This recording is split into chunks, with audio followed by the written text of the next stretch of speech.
எல்லாருக்கும் வணக்கம். Welcome to உணவே அமிர்தம். இன்றைக்கி நம்ம வந்து 2 வகையான டீ, ஒரு வகை காஃபி. இது வந்து எந்த மில்க்கும் ஆட் பண்ணாமல் நம்ம பார்க்க போகிறோம். ஃபஸ்ட்டு ஒன் வந்து லெமன் டீ. இதுவும் நல்லா ஃப்ரெஷ்னஸாக இருக்கும் நமக்கு. இதே டிகாஷனில் நீங்கள் பால் வேணுனாலும் சேர்த்துக்கலாம். அதுவும் ரொம்ப நல்லாயிருக்கும். வாங்க இப்போ எப்படி பண்ணுறதுன்னு பார்க்கலாம். லெமன் டீக்கு தேவையான இன்க்ரீடியன்ட்ஸ் எடுத்து வச்சுருக்கேன். பார்த்துக்கோங்க. இதோட அளவுகள்லாம் நம்ம வந்து போடும்போது பார்க்கலாம். இப்போ நான் 2 டம்ளர் தண்ணி சேர்த்துக்கிறேன் பெரிய டம்ளரில். இது வந்து தண்ணி பாயில் ஆகட்டும். அதுக்கப்புறம் நம்ம க்ரஷ் பண்ணுறதெல்லாம் க்ரஷ் பண்ணி சேர்த்துக்கலாம். என்னென்ன க்ரஷ் பண்ணணுன்னு பார்த்துக்கோங்க. ஒரு துண்டு பட்டை, 2 ஏலக்காய், 3 போல் கிராம்பு, இதெல்லாம் நம்ம சேர்த்துட்டு நெக்ஸ்ட்டு வந்து ஒரு துண்டு இஞ்சி. இவ்வளோ இஞ்சி சேர்த்துக்கோங்க. இன்னும் கொஞ்சம் எக்ஸ்ட்ரா வேணுனாலும் நீங்கள் ஆப்ஷனல் தான், நீங்கள் சேர்த்துக்கோங்க உங்களுக்கு பிடிக்கும்னா. அடுத்தது வந்து பார்த்திங்கன்னா இதுதான் சித்திரத்தை. இது வந்து சளிக்கெல்லாம் ரொம்ப நல்லது. சளி பிடிக்காமல் இருக்கும். எல்லா நாட்டு மருந்து கடைகள்லையும் கிடைக்கும். நீங்கள் வேணும்னா சேர்த்துக்கலாம். இது ஆப்ஷனல் தான், வேணான்னா விட்டுறலாம். சின்ன குழந்தைங்கலாம் மருந்து இறைச்சி கொடுக்கும்போது இந்த சித்திரத்தையும் இறைச்சி கொடுப்பாங்க, சளி பிடிக்காமல் இருக்கும்னு சொல்லிட்டு. ஒரு சின்ன துண்டு இதை விட நீங்கள் கம்மியாக கூட சேர்த்துக்கலாம். இதை வந்து எல்லாத்தையும் நம்ம வந்து க்ரஷ் பண்ணி அதில் சேர்த்துக்கலாம். நம்ம தண்ணியில் நம்ம க்ரஷ் பண்ண எல்லாத்தையுமே வந்து தண்ணியில் சேர்த்துடலாம். தண்ணி கொதி வந்துருச்சு. இப்போ வந்து நம்ம டீ தூள் ஆட் பண்ணிக்கலாம். எந்த டீ தூள் வேணால் ஆட் பண்ணிக்கோங்க. ஒரு 1½ ஸ்பூன் நான் வந்து சேர்க்குறேன் 2 டம்ளர் தண்ணிக்கு. நல்லா கொதித்த உடனே அடுத்தது வந்து 2 புதினா மட்டும் நம்ம சேர்த்துக்கலாம். இது வந்து உங்களுக்கு ஆப்ஷனல் தான், உங்களுக்கு பிடிக்குன்னா சேர்த்துக்கோங்க, இல்லைன்னா வேண்டாம். இப்போ நல்லா கொதிச்சதை வந்து நான் வடிகட்டி வச்சுட்டேன். ஒரு 1/2 டம்ளருக்கு கொஞ்சம் அதிகமாக வடிகட்டியிருக்கேன். இப்போ லெமன் எப்படி சேர்க்குறதுன்னு நம்ம பார்த்துடலாம்.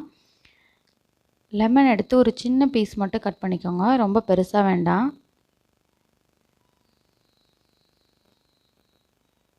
அதை ஒரு பவுலில் புழிஞ்சிட்டு அதிலே வந்து நம்ம தண்ணி ஆட் பண்ணிக்கலாம். தண்ணி வந்து நல்லா ஹாட்டாக இருக்கணும். வந்து 1/2 டம்ளருக்கு கொஞ்சம் அதிகமாக சேர்த்துக்கலாம். உங்களுக்கு ரொம்ப பிடிக்குதுன்னா இன்னும் கொஞ்சம் கூட நீங்கள் சேர்த்துக்கோங்க. அந்த மிக்சரை வந்து நம்ம இப்போ வந்து டீயில் சேர்த்துடலாம். அதுதான் நம்மளோட லெமன் டீ ரெடி ஆயிடுச்சு. டேஸ்ட்டுக்காக வந்து நான் தேன் சேர்க்குறேன். நீங்கள் எது வேணால் ஆட் பண்ணிக்கலாம் ஸ்வீட்டுக்கு. எல்லாருமே ட்ரை பண்ணி பார்த்துட்டு கமெண்ட்டில் சொல்லுங்கள். நெக்ஸ்ட்டு நம்ம பார்க்க போகிறது பார்த்திங்கன்னா சுக்கு காஃபி தான் பார்க்க போகிறோம். இதுவுமே ரொம்ப நல்லது உடம்புக்கு. ரொம்ப சோர்வாக இருந்தவங்களுக்கு, மலச்சிக்கலுக்கு, அப்புறம் சளி, இருமல், இதுக்கு எல்லாத்துக்குமே ரொம்ப நல்லது. வாங்க இதை எப்படி பண்ணுறதுன்னு பார்க்கலாம். அடுத்தது வந்து சுக்கு காப்பி பார்த்துடலாம். இது வந்து சுக்கு, மிளகு, மல்லி, ஏலக்காய் இவ்வளோதான் தேவை. இதை நம்ம லைட்டாக வறுத்துக்கலாம். அடுப்பை சிம்மிலே வச்சு வறுத்துக்கோங்க. நான் 1 ஸ்பூன் மல்லி போடுறேன், 2 ஏலக்காய் போடுறேன். அடுத்தது 7லேருந்து 8 மிளகு சேர்த்துக்கலாம். சுக்கு வந்து இவ்வளோ பெருசு நான் எடுத்துக்கிறேன். இது வந்து இப்படியே போட்டால் மிக்சியில் அரைப்படாது, அதனால் தட்டி போட்டுக்கலாம். லைட்டாக நம்ம வறுத்துக்கலாம், இல்லைன்னா நம்ம அந்த மல்லி ஸ்மெல்லு போகிறதுக்காக ரொம்ப நேரம் கொதிக்க விடணும், பச்சையாக நம்ம அரைச்சோம்னா. அதனால் லைட்டாக வறுத்துட்டு மிக்சியில் அரைச்சிக்கலாம். இப்போ நம்ம அரைச்சி எடுத்துகிட்டு வந்தாச்சு சுக்கு காப்பிக்கு. இப்போ நம்ம வந்து எப்படி போடுறதுன்னு பார்த்துடலாம். நான் வந்து 2 டம்ளர் தண்ணி ஊற்றுறேன்.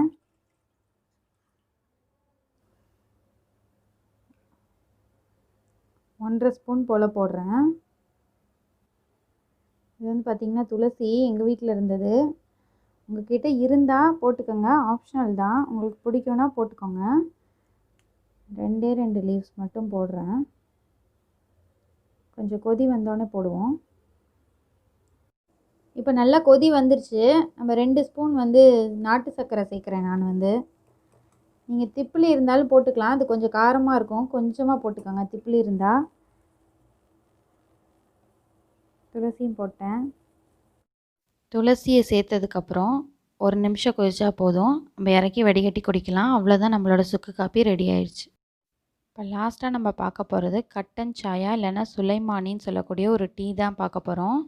ரொம்ப கேரளா சைடெலாம் ரொம்ப ஃபேமஸான ஒரு டீ. ரொம்பவே நல்லாயிருக்கும், ரொம்ப ஈஸியாகவும் பண்ணிடலாம். எல்லாருமே ட்ரை பண்ணி பார்த்துட்டு எனக்கு கமெண்ட்டில் சொல்லுங்கள். அதுக்கு நம்ம டைரெக்டாகவே பார்த்துடலாம். இப்போ நான் வந்து 2 பெரிய டம்ளரில் 2 டம்ளர் வந்து தண்ணி சேர்க்குறேன். தண்ணி நல்லா பாயில் ஆகட்டும், அதுக்கப்புறமா நம்ம சேர்த்துக்கலாம். இப்போ வந்து தண்ணி சேர்த்தாச்சு, பாயில் ஆகட்டும். அதுக்குள்ளே நான் உங்களுக்கு ஒரு குட்டி ஸ்டோரி சொல்கிறேன். இது உண்மையாக நடந்த ஒரு விஷயந்தான். வந்து ஃபியூ இயர்ஸ் பேக் இருக்கும். நான் வந்து என்னோடய பையனை வந்து ஹாஸ்பிட்டலில் சேர்த்துருந்தேன் பெட்டில். அப்போ பக்கத்து பெட்டில் இருந்த ஒரு சின்ன பையன் வந்து அழுதுட்டு இருந்தான், எனக்கு வந்து காஃபி வேணும் காஃபி வேணும்னு சொல்லிட்டு. அப்போ டாக்டர் வந்தோடனே இந்த மாதிரி இந்த பையன் அடம் பிடிக்கிறான் அப்படின்னு சொல்லிட்டு டாக்டர்கிட்ட சொன்னாங்க. அப்போ டாக்டர் சொன்னார், காஃபியில் ஏகப்பட்ட வந்து கெமிக்கல் இருக்குது, அதனால காஃபி அவாய்ட் பண்ணிடுங்க குழந்தைங்களுக்கு முக்கியமாக.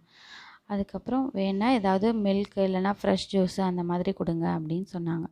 அதை வந்து நான் எதுக்காக இங்கே பதிவு பண்ணுறேன் அப்படின்னா, என்னோடய வியூவர்ஸ்க்காகவும் சப்ஸ்கிரைபருக்காகவும் தான். எல்லாருமே தெரிஞ்சுக்கோங்க, காஃபியை முடிஞ்ச வரைக்கும் அவாய்ட் பண்ணிக்கோங்க. குழந்தைங்களுக்கு முக்கியமாக அவாய்ட் பண்ணுங்கள். இந்த மாதிரி வித்தவுட் மில்கில் இருக்க இந்த மாதிரி ஏதாவது ட்ரை பண்ணுங்கள். முருங்கைக்கீரை கொதிக்க வச்சு குடிங்க, ஃப்ரூட்ஸ் கொதிக்க வச்சு காய வச்சு அதை கொதிக்க வச்சு குடிங்க. இந்த மாதிரி ஃப்ரெஷ்னஸ்க்கு வேறு ஏதாவது நீங்கள் சேர்த்துக்கோங்க. தண்ணி பாயில் ஆகிட்டுருக்கு. ஒரு பட்டை, 2 கிராம்பு, 2 ஏலக்காய் இது எல்லாத்தையும் நம்ம க்ரஷ் பண்ணி கொதிக்கிற தண்ணியில் நம்ம சேர்த்துக்கலாம். கொதி வந்துடுச்சு. நான் வந்து டேஸ்ட்டுக்காக பெரிய கற்கண்டு இருக்குல்ல, அது 2 சேர்த்துக்கிறேன். நீங்கள் உங்கள் டேஸ்ட்டுக்கு எது வேணுன்னா நீங்கள் சேர்த்துக்கலாம். இப்போ இது கொதி வந்துட்டுருக்கு. நம்ம டீ தூள் வந்து ஆட் பண்ணிடலாம். டீ தூள் பார்த்திங்கன்னா ரொம்ப சேர்க்கக்கூடாது, ஒரு 1/4 ஸ்பூன் சேர்த்தா போதும். லைட்டாக அந்த கலர் வர்றதுக்காக தான் சேர்க்குறோம். நார்மலாக நம்ம அதிகமாக சேர்ப்போம், இதில் நம்ம ரொம்ப லைட்டாக சேர்த்தா போதும். டீ தூள் வந்து நம்ம சேர்த்ததுக்கப்புறம் ஒரு 3 to 4 மினிட்ஸ் வந்து நல்லா கொதிக்க விடுங்க. அந்த டீ தூள் வாசம் அதுக்கப்புறம் நம்ம வடிகட்டி அதை வந்து நம்ம குடிக்க வேண்டியதான். ரொம்ப ஈஸியாக சீக்கிரமாக ரெடி ஆயிரும் நம்மளோட சுலைமானி. இந்த வீடியோ எல்லாமே பிடிச்சிருந்தா லைக் பண்ணுங்கள், ஷேர் பண்ணுங்கள். மேலும் இது போல் நிறைய ஹெல்த்தியான ரெசிபீஸ் பார்க்கணுன்னா இந்த சேனலை சப்ஸ்கிரைப் பண்ணிக்கோங்க.